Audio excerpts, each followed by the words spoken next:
وظیفه هر یک مسلمان امر معروف و نهی منکر است. برادر عزیز بزرگوار، این وظیفه را حتما باید به جا بیاری.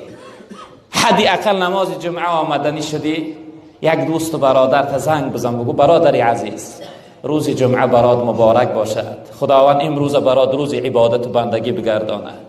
برادر عزیز که فراموش نکرده باش امروز جمعه هست، بیا نماز جمعه برویم. یا شخصیت در کنارت خواب است و یا از خواب بخیزم، بگو برادر عزیز بخی غسل که سر بدن بشو. برای مسلمان سنت است که هفتش یک بار سر بدنش پاکیزه کنه و به سوی نماز جمعه روه. بخی سر بدن که بشوده نماز جمعه برویم. امروز روز ذکر و یاد خدا است، امروز روز عبادت و بندگی خدا است. تنها باید نیای به سوی مسجد، حدی اقل شخصیت را همراه مسجد بیاری. در سنن ابو داود از حضرت اوس ابن اوس رضی الله تعالی عنه روایت است. حضرت میفرمایند که رسول اکرم صلی الله علیه و سلم فرمودند این من افضل ایامکم یوم الجمعه. تن از همه بهترین روزهای شما برای شما روز جمعه است. فاکثروا علی من الصلاة فیه.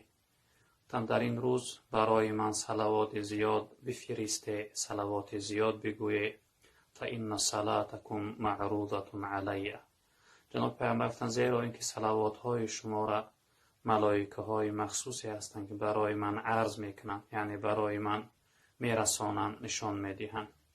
شخصیت پرسیدند یا رسول الله شما یعنی در قبر پوسیده میشوی، در قبر یعنی از بین رفته میشوی، چه نوع صلوات های ما را ملائکه ها به شما نشان میدهند، میرسانند؟ پیغمبر بزرگوار صلی الله علیه وسلم گفتند که ان الله حرم علی الارض اجساد الانبیاء. گفتند الله رب العالمین برای زمین حرام گردانده است ضرر دادن، پوساندن بدنهای پیغمبرها را. یعنی که پیغمبرها جسدهای اونها، بدنهای اونها در خاک نمیپوسند. یعنی در این حدیث پیغمبر بزرگوار صلی الله علیه وسلم ما را امر کردند که در این روز، یعنی در روز جمعه، زیادتر به پیغمبر بزرگوار صلی الله علیه وسلم صلوات بگوییم و ان شاء الله رب العالمین که ملائکه ها از نام ما صلوات های ما را به روح مطهر رسول اکرم صلی الله علیه وسلم میرسانند.